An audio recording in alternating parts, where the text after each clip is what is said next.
TRB છે એમનું કામ માત્ર ટ્રાફિક નિયમનનું છે.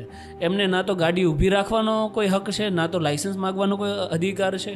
અને માની લો કે ભાઈ પોલીસ છે, તો પોલીસમાં પણ સ્પેસિફાઈડ છે, મોટર વ્હીકલ એક્ટની સેક્શન 130 સ્પેસિફાઈડ એવું કહે છે કે પોલીસ ઓફિસર ઇન યુનિફોર્મ, કે કોઈ પણ પોલીસ કર્મચારી જે યુનિફોર્મમાં હોય ને એ જ તમારું વાહન ઊભું રખાઈ શકે અને તમારી પાસેથી ડોક્યુમેન્ટ માંગી શકે.